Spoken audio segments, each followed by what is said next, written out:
Hello everyone, this is Professor Nait-Brahim, your teacher of American Civilization. This presentation is going to deal with the first part of the program.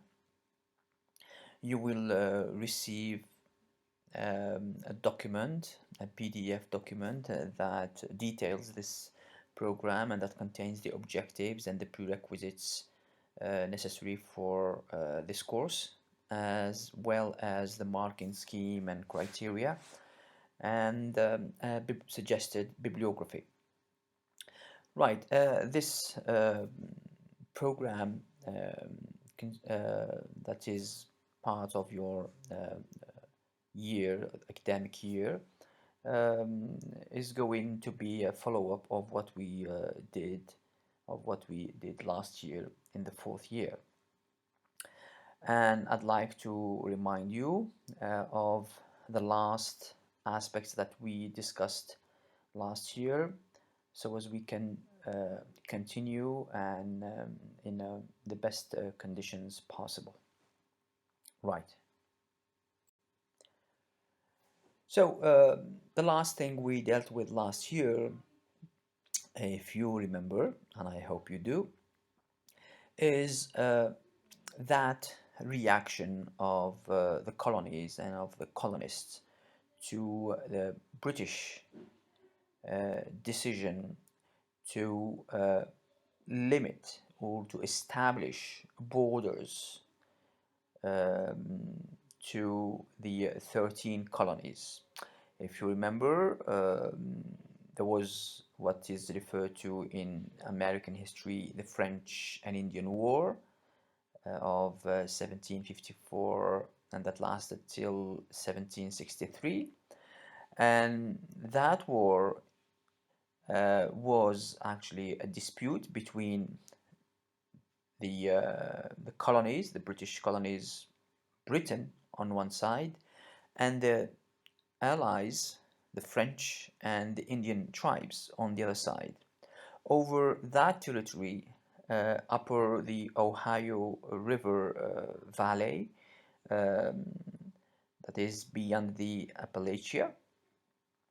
And those lands that were claimed by the French and claimed by the British were the center of the dispute, and that led to the war. And the end of the war meant for the colonists an opportunity for expansion, to go beyond the 13 colonies and offer opportunities of settlement on those lands that were recovered by the British. The bad surprise for the colonists was that the British did not intend then, at that time, following the French and Indian War, to open colonization, to open and allow expansion for various reasons. One of them is the costs of the war and the costs that would be induced by the expansion over the Appalachia, because expansion means that you need troops that you have to send to ensure that the colonists are safe. And this required, of course, a lot of money, a lot of investments, which Britain was not ready to grant in those days. So the famous slogan and catchphrase of those days of "Go West, young man" actually was reversed, and the British, as it were, produced another slogan which was the opposite of the old one, which is "Don't go west, young man." This is how the colonists felt, the British, about the British decision. And that British decision was made official through the, if you remember, the Royal Proclamation of 1763, which set those boundaries of settlement for inhabitants of the 13 colonies, and the boundaries were to be the Appalachia. That is, there was no way to go and settle in the upper Ohio River Valley. The colonists, of course, didn't like that. They were really disappointed, and we would see uh, a number of other events that would induce, bit by bit, step by step, the split and the separation psychologically and then politically between the colonists, the colonies, and the mother country, Britain. This series of events that would induce this separation are, as we saw last year, first what is called the Navigation Acts. The Navigation Acts, for example, the Sugar Act of 1764, Stamp Act, Quartering Act, Tea Act, and later the Intolerable Acts of 1774, would really help the emergence of that anger, of that wrath, of that suspicion on the side of the colonists towards Britain, and they would see that the interests, the British interests, are no longer coincide with the colonial interests, and you would have reactions, a number of reactions on the part of the colonists that we have seen last year. I remind you of two of them that would uh, stand as landmarks in that conflict between the colonists and Britain. So the Boston Massacre on March the 5th, 1770, following a number of acts, and then the Boston Tea Party of December the 16th, 1773, uh, along with other events and reactions that would exasperate and that would make the conflict more and more tense and less solvable. uh, we would have uh, um, a, a point, they would reach a point of no return. And this point of no return is going to be illustrated through a specific event that we'll see right now. So, while Britain expected and intended to induce sort of a disagreement and separation between the colonies because it had different reactions and decisions that were specific to each colony. What was witnessed was a sort of counter effect of those British decisions, like the coercive acts. What these acts and what these decisions induced, as far as the colonists was concerned, was actually to bring them together, to unite them together, to induce a form of solidarity between the colonies, which saw in Britain a common enemy and which saw in their fight against Britain a common cause. And this was illustrated by this particular event that is referred to as the First Continental Congress. It is the first time the 13 colonies, and actually 12 for the First Continental Congress, because Georgia was not involved for specific reasons. Actually, Georgia had problems with Native Americans, with Indians, and they needed British support, British military support. So they didn't want to jeopardize this help, so they did not take part in that first Continental Congress. So the 12 other colonies came together for a general congress to discuss this crisis with Britain and try to find solutions. The uh, the last sort of last recourse to find a way to solve the problem with Britain and sort of turn the wheel back and bring the mother country and the colonies together to stop that dispute and that violent reaction politically and economically from Britain. So,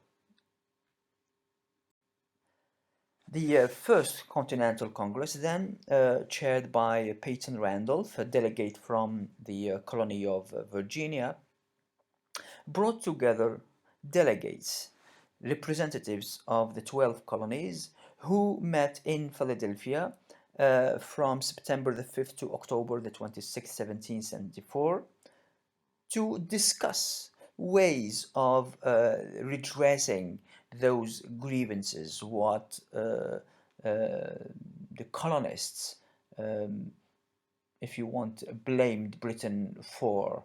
And these delegates were to be known as the founding fathers of the United States of America. And this meeting will take place and will offer opportunities for these people who meet, for many of them for the first time, to discuss, to exchange, and suggest various solutions, debate them, uphold some of them and reject others, and reach a sort of consensus, that is, an agreement that would be the final decision that comes from a body, a united body that would be called the colonists and the colonies, and addressed to Britain, to the British Parliament, and to the British monarchy as a solution of the problems they had with Britain. So these delegates, known as I said as the founding fathers, will become very important figures in American history and will be part of that political American political creed and American political mythology, or what Bella and Hammond call American civil religion. That is, these people will be like prophets that would stand as major figures in American history and in American consciousness. Uh, the term founding father was coined by an American president, President Warren G. Harding, in 1916, and uh, its meaning varies, and because the meaning varies, the number also varies, because some attribute this term to all those delegates that were present in the first and second continental congresses. Others only to the most important figures of that present at that meeting, and when and others to the signers of the embossed version of the Declaration of Independence of 1776. In any case, the First Continental Congress came to adopt resolutions, decisions um, that could be summarized in a number of statements. Uh, the first one is implement a trade boycott of British goods. Generally, and this is what also the British did, the the lever in order to exercise pressure over an enemy, over an adversary, is economy. And the colonists thought that mainly the main interests of Britain, as far as the colonies are concerned, uh, was economic, and in order to try and bring the British to a better sentiment was to exercise that economic pressure. And that's why they decided first to boycott British goods. All the goods that were brought by British merchants to the colonies would be boycotted. It means that they would not buy them. And those, instead of buying them from the British, they would buy them from other countries, neighboring countries, or other empires like the French, for instance, the Spanish or the Portuguese. The second was to cease importation of British goods.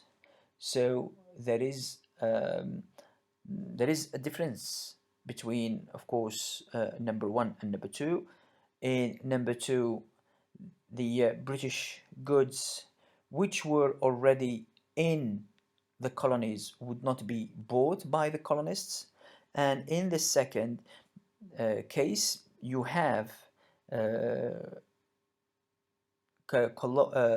colonists, colonial merchants, that is, American merchants, who also practiced importation, who had ships and went to Britain to buy goods and import them and bring them back to the colonies. So, here in this First Continental Congress, the other resolution that was adopted was to stop this.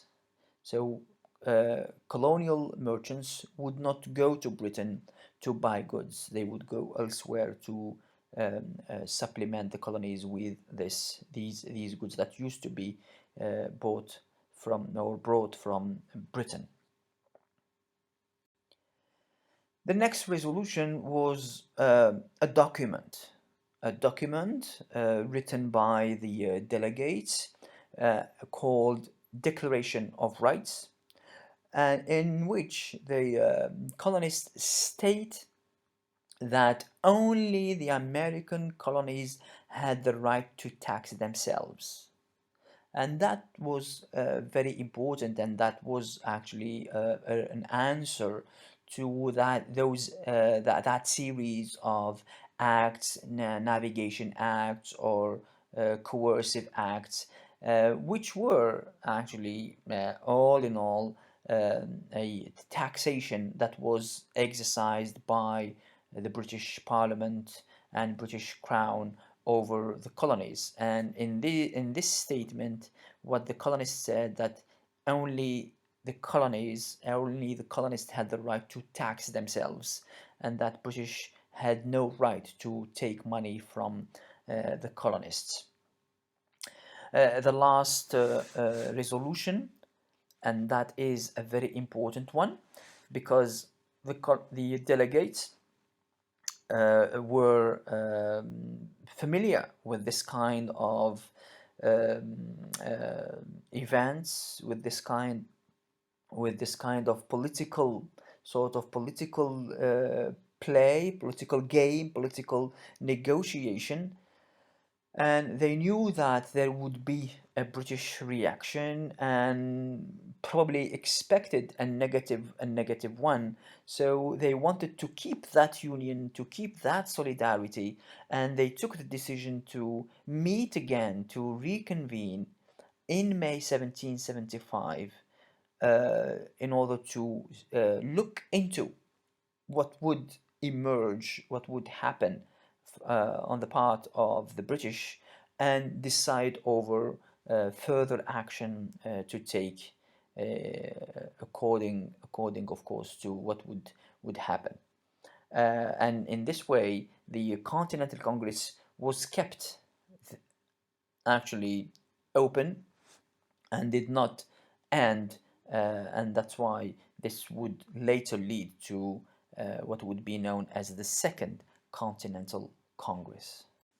Naturally, as expected, the British will not like and will not appreciate the resolutions, will not appreciate the fact that the colonies came together and stand as one body against the mother country. They saw in this sort of civil disobedience, and to some extent even an act of war against the mother country.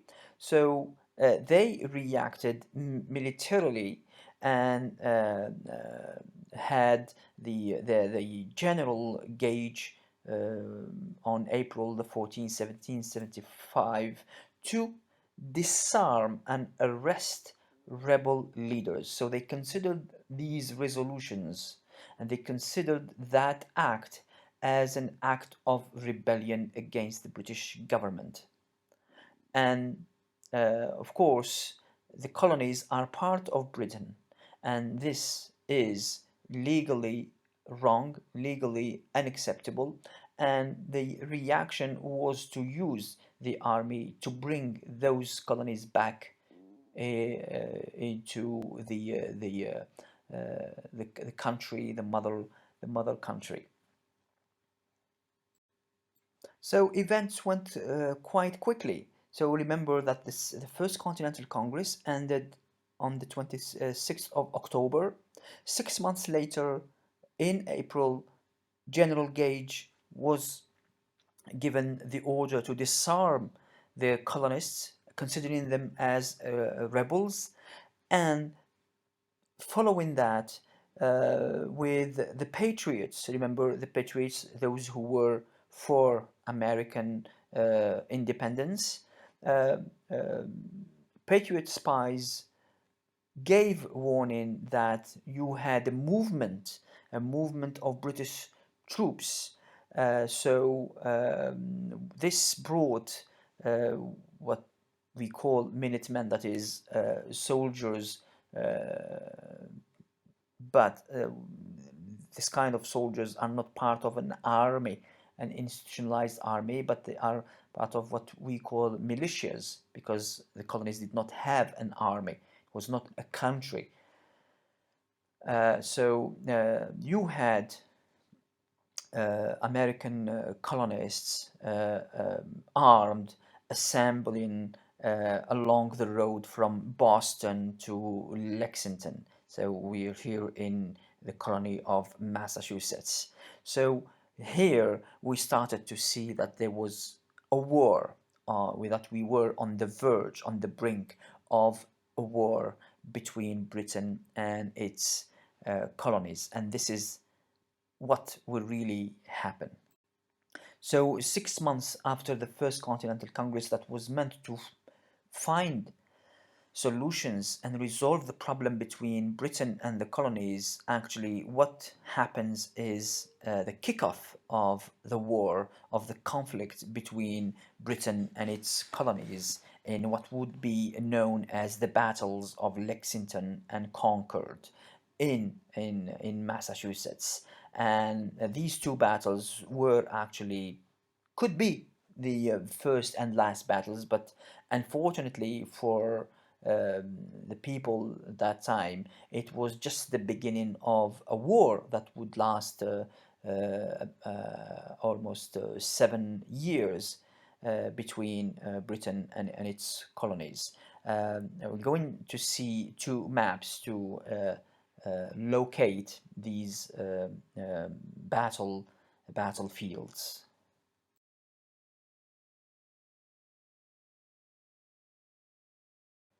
So as you can see here, we are in the colony of Massachusetts. The precedent map, where there was no audio, it was there just to remind you of the location of the 13 colonies on the eastern part of what is the United States today.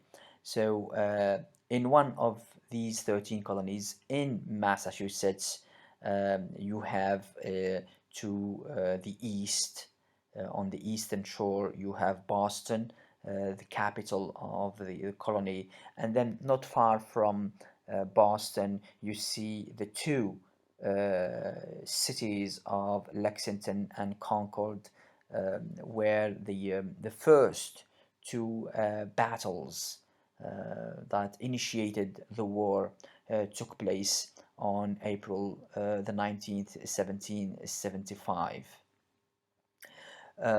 So you had the confrontation between Patriot troops, that is American, what would be later American troops, here in blue arrows, and British troops here in red arrows. And the major battles, because there were battles here and there on the area surrounding Lexington and Concord, but the main battles and the major battles took place in Lexington and Concord. Few days following the battles of Lexington and Concord, the Second Continental Congress took place starting on May the 11th. And this time it was presided by John Hancock, a delegate from Massachusetts, and included 56 delegates from now the 13 colonies. Georgia joined the group and the Union. And among the delegates, you had delegates that already attended the First Continental Congress, but you had major and notable additions of people like Benjamin Franklin and Thomas Jefferson, the third American president, and the writer of the Declaration of Independence. These two people will play major roles in American history and will be remembered as the major founding fathers of the United States.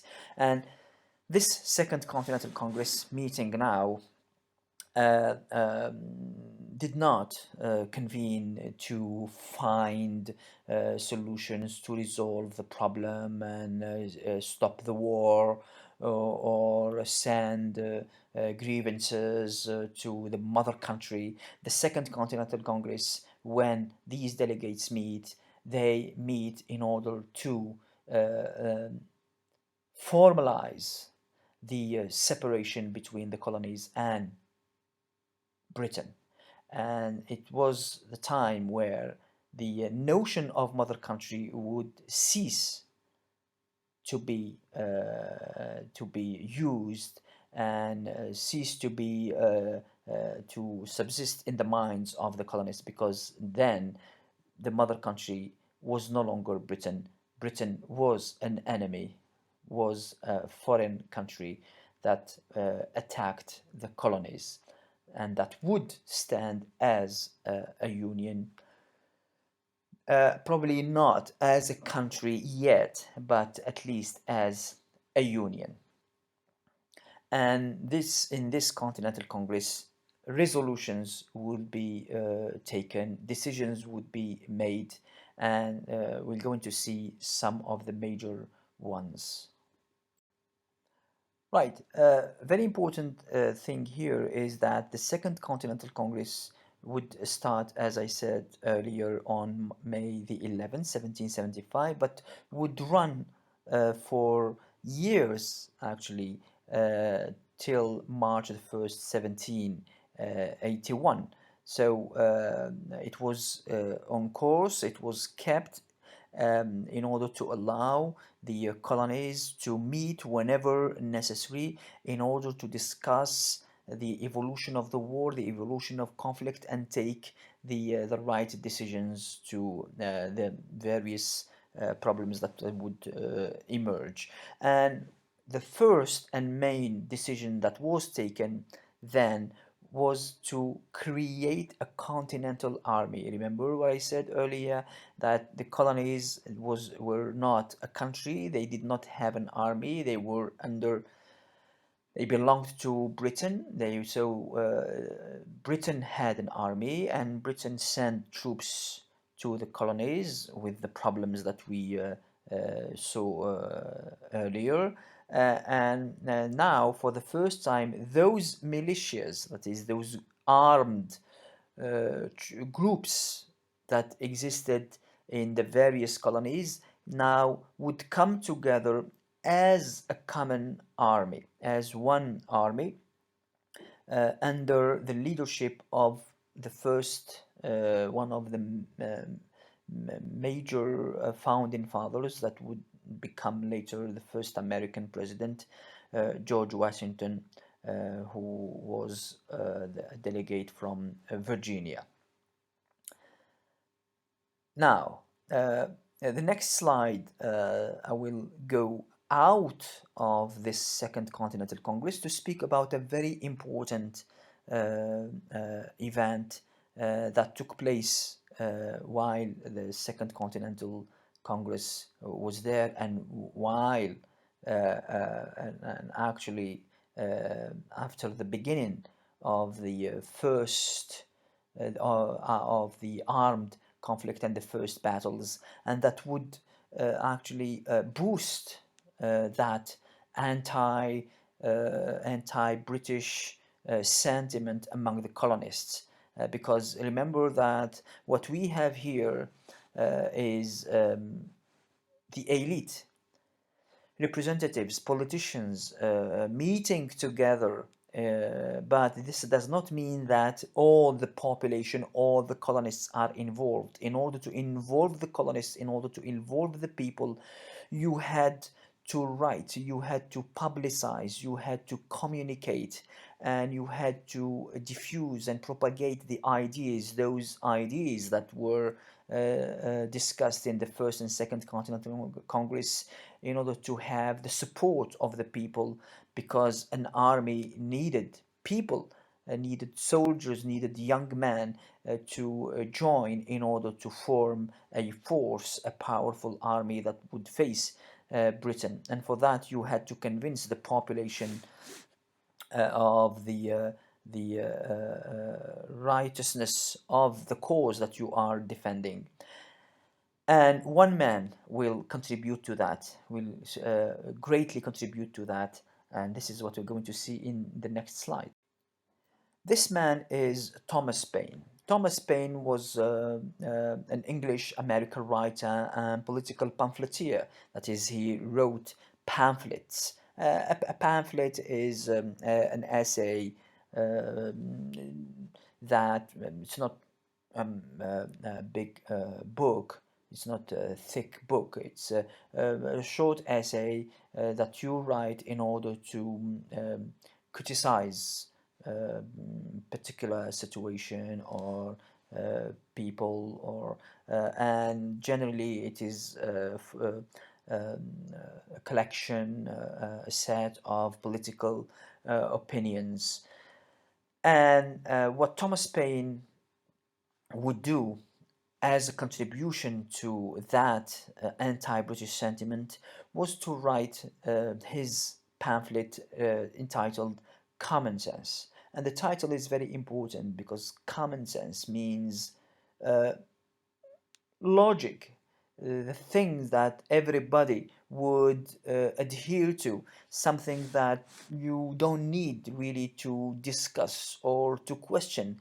when we say it's common sense, it's common knowledge, it's something that we all know, that we all agree on, and it doesn't need to be discussed, or and it cannot be refuted. And this is what he wanted to advance as an idea. That is what I'm going to say in this pamphlet, what I'm going to say in this document. Is not something that can be debatable or refuted. It's the truth, it's common sense. And he publishes Common Sense on January the 10th, 1776. It is while the Second Continental Congress was there. And let's see now what Common Sense contained in terms of ideas. Right, Thomas Paine actually advanced a very important idea here, and for the first time, he spoke of independence.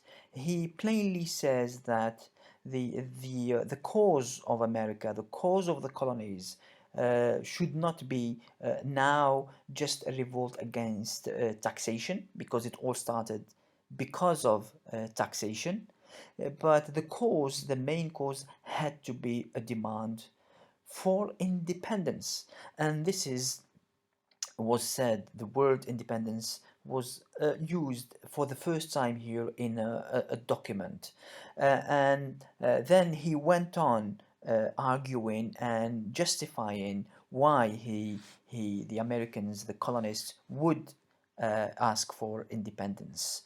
His style was not a flowery, beautiful, well, aesthetic, I would say, prose. He used plain language, easy language that could be accessible to every American reader, often using the Bible, taking his arguments from the Bible. He was not religious himself, but he was aware of the fact that many colonists were religious and were sensitive to that kind of arguments, to that kind of language with which they were familiar, because many of them were churchgoers, many of them read the Bible, and many of them read only the Bible as a book. So he knew that that would touch a nerve among in the colonists, and that would spur the colonists' adherence and endorsement of the Second Continental Congress decisions. And he went on speaking of, or referring to King George as the Pharaoh of England. The Bible speaks about the Pharaoh and his conflict with Moses. When the Bible speaks of Moses, it refers to the Pharaoh representing evil. So here, when he speaks of King George as the Pharaoh of England, so he refers to the king as an evil being. And he speaks also of the royal brute of Great Britain. And these arguments had their share, and had their important share in um, making this cause a cause for all the colonists, and not only for the elite. Let's see now an extract from Common Sense to have a sense of what the language and what the atmosphere and ambiance of this document had. So here's an extract from Common Sense. Europe, and not England, is the parent country of America. Remember, the British considered themselves as the mother country, and constantly reminded the colonies that they were the mother country. But what Thomas Paine is saying here is that England is not our mother country, is not our parent country. It is Europe, which is our parent country. This new world hath been the asylum for the persecuted lovers of civil and religious liberty from every part of Europe. Hath here is the old version of has. So for him, the new continent, the colonies, were that safe haven, that asylum, that place where those who were persecuted in Europe fled in order to find civil and religious freedom. Hither they have fled, not from the tender embraces of the mother, but from the cruelty of the monster. Very important here, and this metaphorical expression of the cruelty of Britain. So far hither, I mean here on this continent, they could not have fled from the tenderness of a mother. So that's why he questions the motherhood of Britain. He says that Britain cannot be the mother because the mother is tender, and you cannot flee from the tenderness of your mother, but you flee from the cruelty of a monster, describing Britain as the monster. And it is so far true of England. So what he was saying about the mother and the monster applies to England, that the same tyranny which drove the first immigrants from home pursues their descendants still. It means what brought the first immigrants to flee from England, that is, that persecution, that cruelty, seems to be seems to befall on the same cruelty and violence and persecution seems to befall the now the descendants of those immigrants. It means the colonists of today, of that time. So you see here that extract, which is very strong, which is very tense, which really establishes a clear-cut distinction between England as a monster and the colonies and the New World as a safe haven. And that's why, and this is why, this is a strong argument why these colonies had to split, had to be independent from that monster, that country, which is by no means a mother. Common Sense would be a bestseller, a 50-page pamphlet that would sell over 500,000 copies within a few months. And it will actually uh, pave the way for a major document that would be mainly written by Thomas Jefferson in the next few months, which is the Declaration of Independence. So, following common sense, following Paine's common sense, and with the debates, the long and heated debates that took place in the Second Continental Congress between the various representatives and delegates of the colonies, uh, a three-part resolution was adopted, agreed on by the delegates on June the 7th, 1776. And here we see also, this is important to mention because common sense uh, with as a bestseller being sold uh, uh, over 500,000 copies, showed the delegates, showed those founding fathers the extent to which the colonists, the people, the ordinary people, adhered to the cause and were ready to stand behind them and follow them and support them. And that was very important. This encouraged these delegates to take those strong decisions and those strong resolutions. And the motion that was adopted was to declare independence for the first time and form foreign alliances, that is, behave like a country, a full-fledged country that would have alliances with foreign empires surrounding the continent.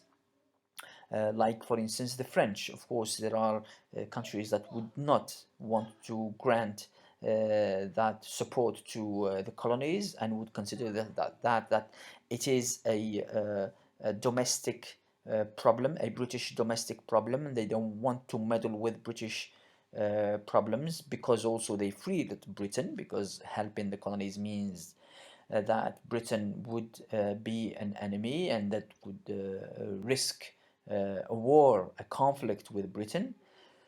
But other powers, the French, for instance, supported the colonies and stood behind the colonies, by the colonies, and even sent troops like General Lafayette. And the third resolution was to prepare a plan for colonial confederation. So for the time being, we don't speak of a united country, a country that we have today, or a country that we would have by the end of the 19th century with the election of President George Washington.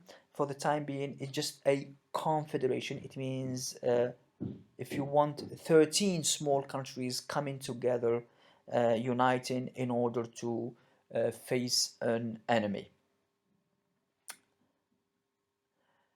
So this idea of declaring independence needed an important step, and that step was a document that would clearly state what the colonists wanted and what the colonists agreed on. And this had to be in a document that would not only claim this, but also give the reasons why. It's very important before the eyes of the world, before the eyes of the other powers, European powers that had, of course, their presence on the American continent. So there was a need for a document that could be convincing for everybody, including the British themselves and the British people, in which arguments had to be advanced, like those that Thomas Paine put forward in Common Sense, but now with a language, with a political language, a political diction, a political jargon that only those who were uh,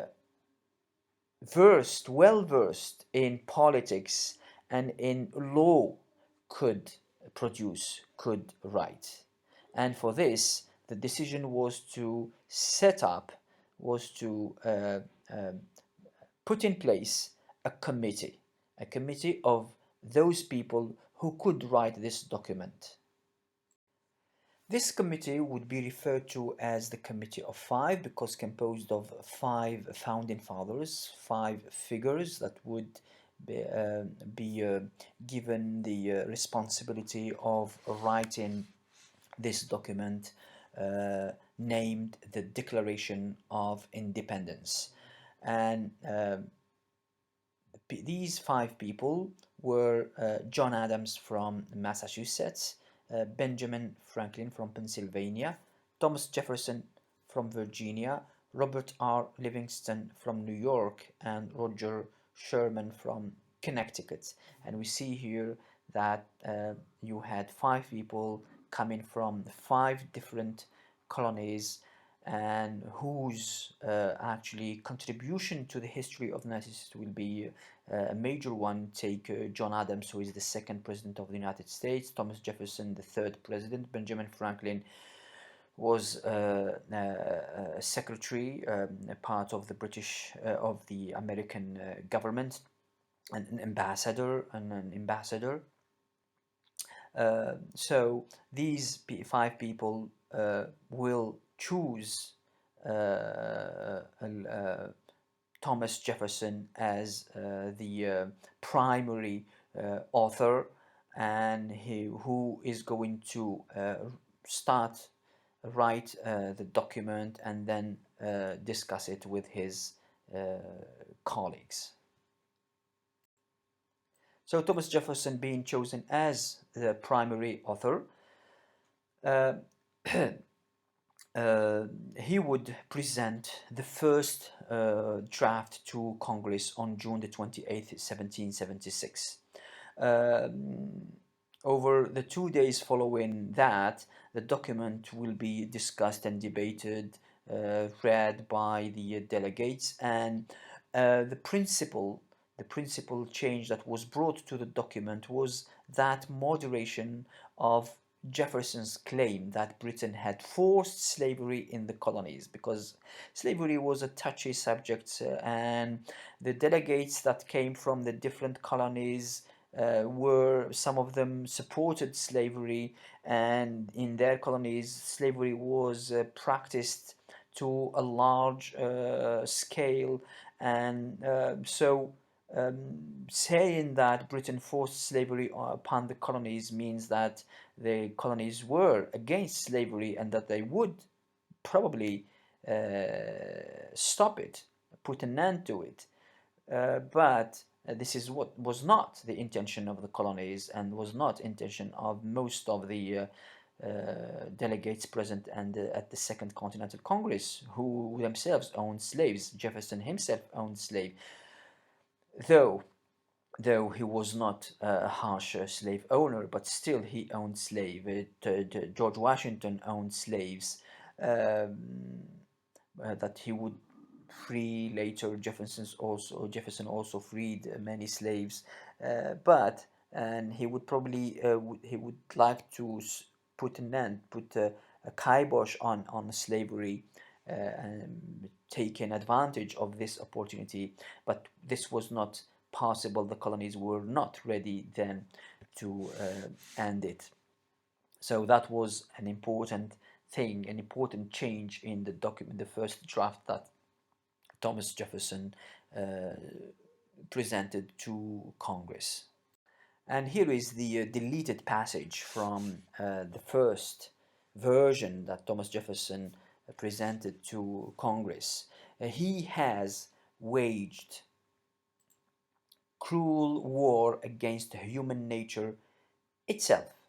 And here he's speaking about slavery, considering it as a cruel war against human nature.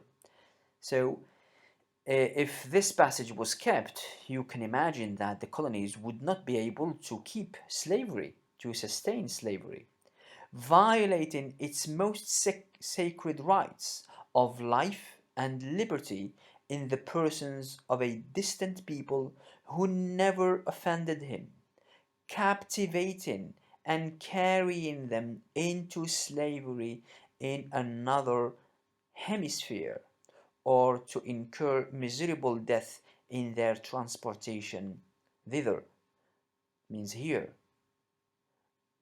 And this is a plain statement that shows that Jefferson was against slavery and was against slave trade. Slave trade that would be abolished, ended a few years following American independence, but slavery would last almost a century. But slave trade, which was considered as a very, very, very harsh, inhumane, and a violent practice, would be ended earlier, much earlier than slavery itself. And Thomas Jefferson expresses his ideas in relation to slavery and in relation to slave trade quite clearly here, and we understand that he was not a supporter of this practice, and the choice of words, war, cruel war, and captivating, carrying them, or incur miserable death. So the choice of these words show his opinion about and his view of this practice.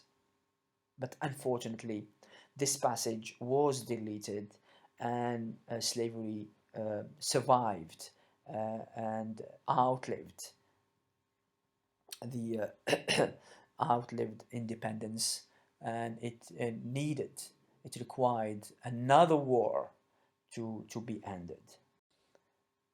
So the Declaration of Independence was revised, amended, corrected by members of the committee and also other delegates present at the Second Continental Congress, and it was officially adopted on the 4th of July, though some historians now accept that the document was not signed until August the 2nd, because the some delegates had to um, refer to their colonies, to the authorities in their colonies, to discuss the matter. It's not easy to declare independence from Britain. That means that a war that would last years. They knew that Britain would not accept this independence. Imagine that this was decided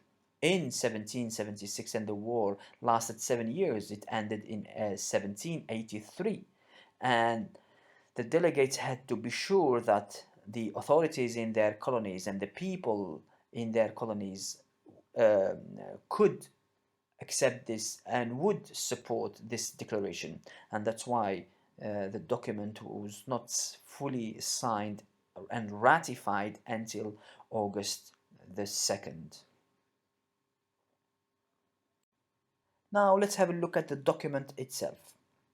The Declaration of Independence consists of 5 sections, 5 parts. The preamble, in which there is a justification of the war, of independence, why these colonies have decided to be independent from Britain.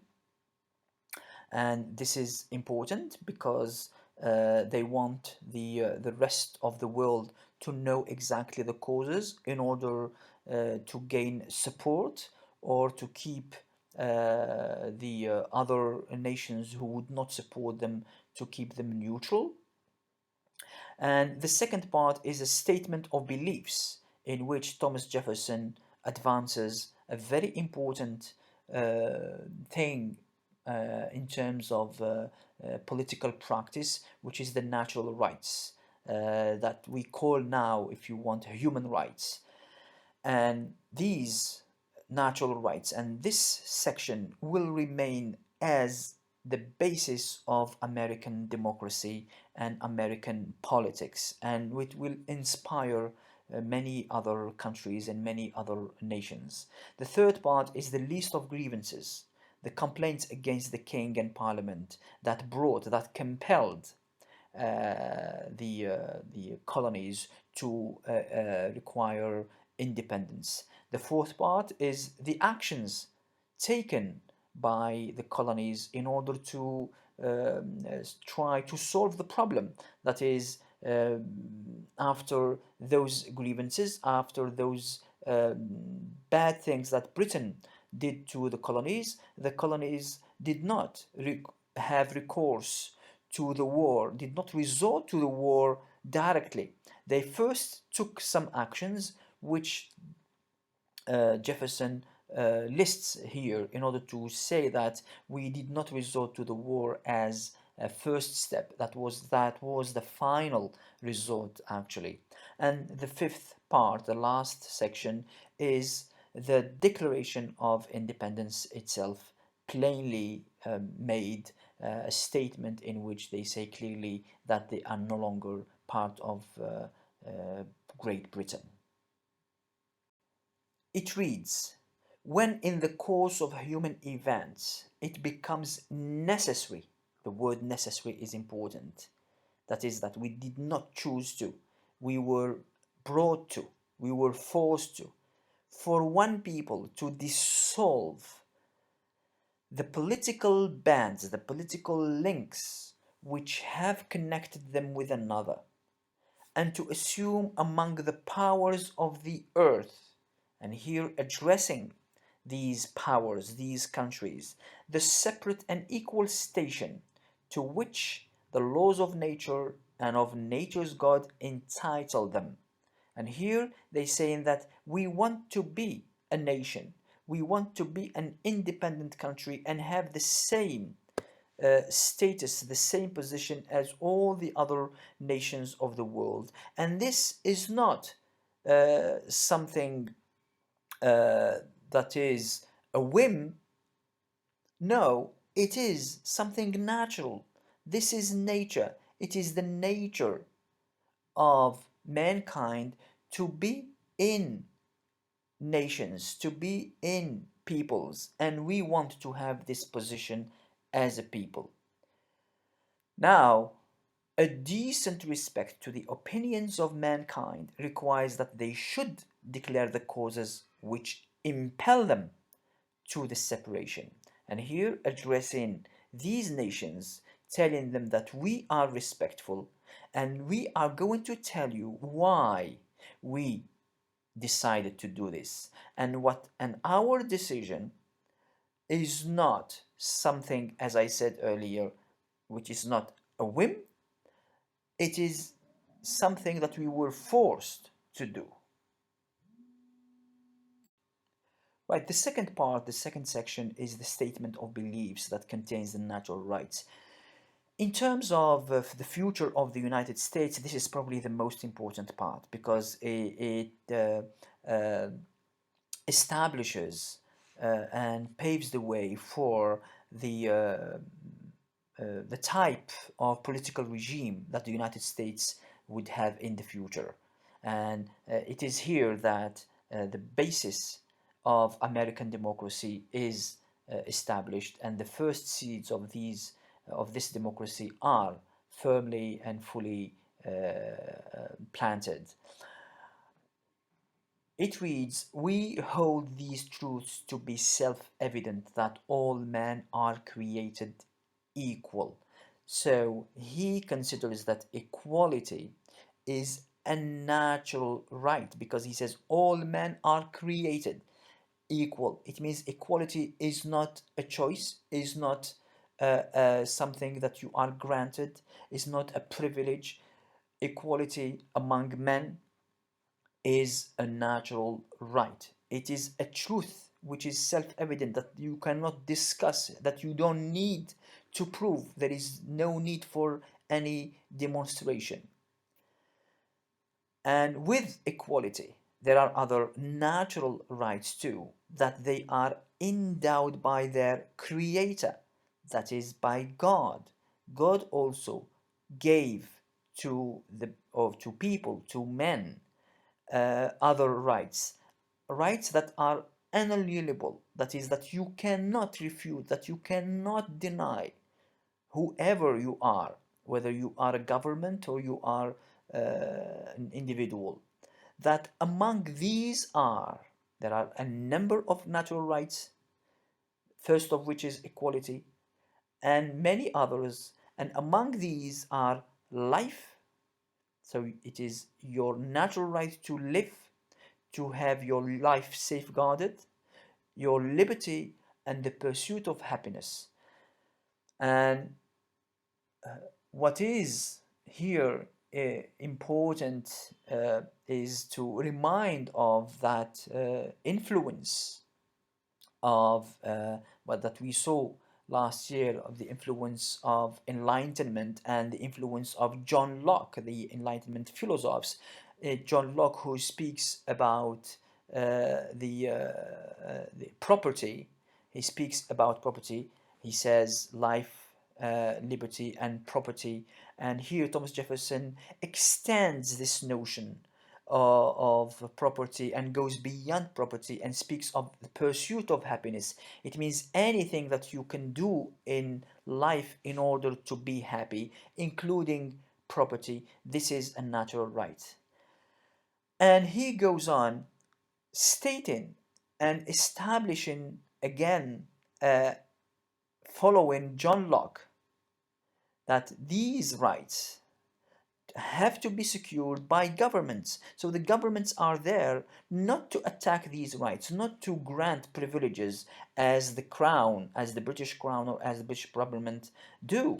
No, governments are there and they are made among men, they are instituted among men, and their job is to safeguard these rights, to secure these rights, and that these governments derive their powers from the consent of the governed.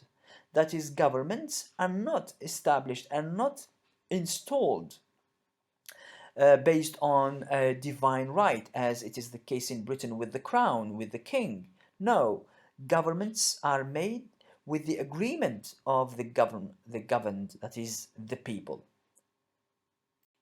Then he goes on with this political philosophy and speaks about the form of government which would be destructive of these ends. That is, remember, in the first part of the extract of this second section, he says that governments are established, they are instituted among men, the people who are chosen, with the agreement, with the consent of the people.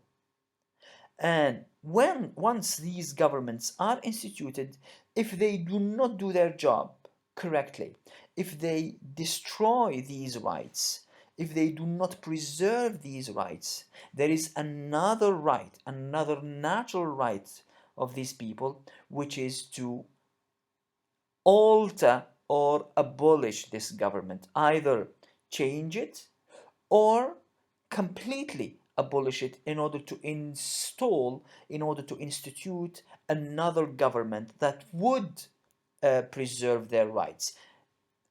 So it is the right of the people to alter or to abolish it and to institute new government, laying its foundation on such principles and organizing its powers in such form as to them shall seem most likely to effect their safety and happiness. It means that it is the people who decide on the new government so as to be sure that their safety and their happiness are effective.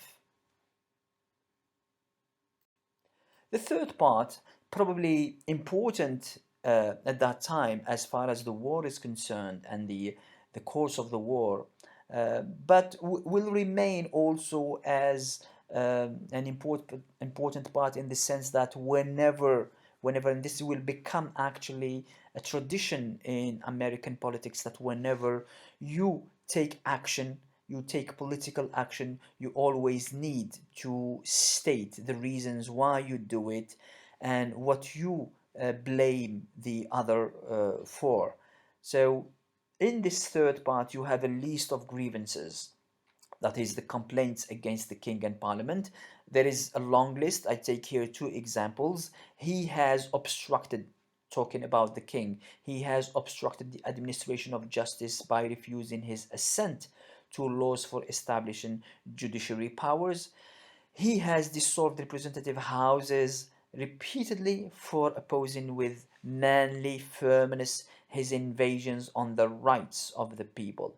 And of course, there are many other grievances, including the Navigation Act, for instance, and that taxation, which in the eyes of the colonists was unjustifiable. The fourth part, the fourth section, is what the colonists did in order to face those grievances, in order to try and find a solution before resorting to the war. So he says, in every stage of these oppressions, we have petitioned for redress in the most humble terms.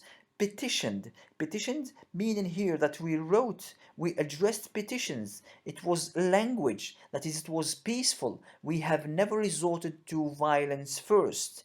We used the word, we used discussion, we used negotiation, which the government, the British government, refused. Our repeated petitions have been answered only by repeated injury. They, too, have been deaf to the voice of justice.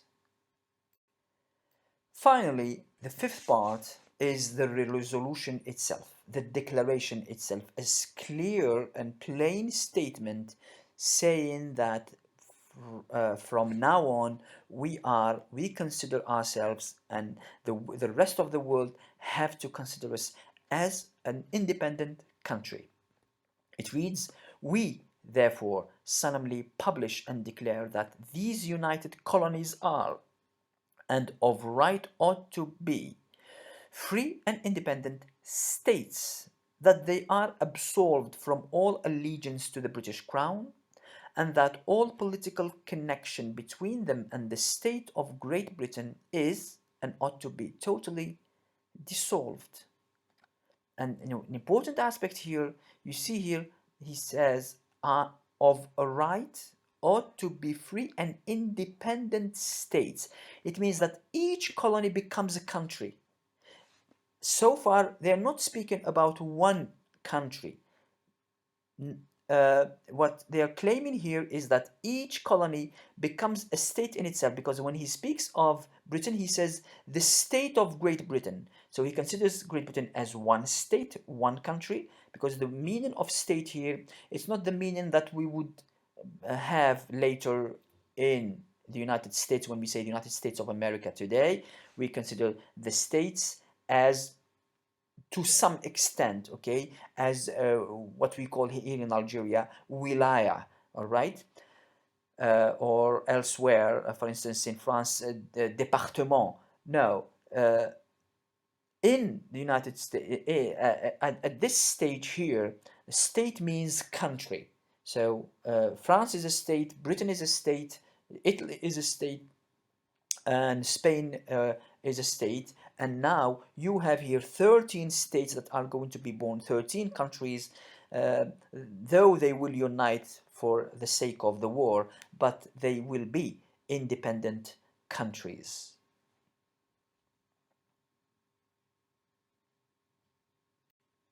Once the declaration ratified in August 1776, and with the official date of the 4th of July, the war expands, and we have an all scale war all over the colonies, which would unite together and with their army under the leadership of George Washington to fight against the British. And here you have some of the important dates of that war that would be referred to as the American Revolution. So in 1776, from August to December, that is following the Declaration of Independence, you have famous battles of Long Island and White Plains. And in 1778, you have France, which recognizes US independence, a very important event, and would offer, become an ally, and would offer its support. In 1781, on March the 1st, you have the ratification of the Articles of Confederation that is considered as the beginning of the states of these colonies becoming a sort of one country. Not fully, because this will not happen before the adoption and the ratification of the Constitution in 1789, but for the time being, the Articles of Confederation are an important step towards more union and more solidarity to function as a country, though not fully.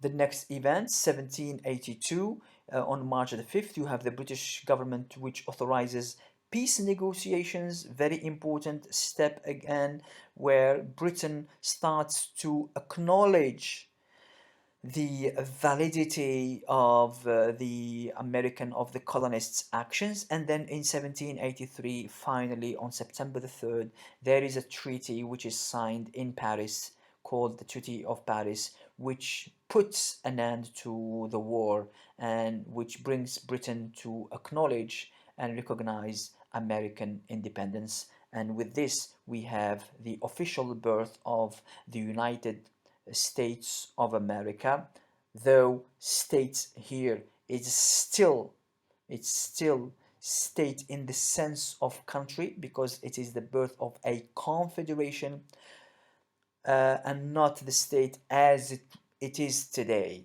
right? But still, you have here at 13 states that are no longer British and that they are fully American. I thank you very much. I hope that I have been clear enough. In any case, we'll meet very soon in order to discuss all these matters and answer the questions, because I know that there is a missing part, a very important missing part, and this is what teaching is about, and this is what learning is about. It is that interaction, that exchange. This is the most important aspect of the course, and this of course takes time. This presentation is around 1 hour, but if we do it in the classroom, it will take probably 5 or 6 or even up to 10 hours of discussion of Q&A. Thank you very much, and I hope to see you very soon.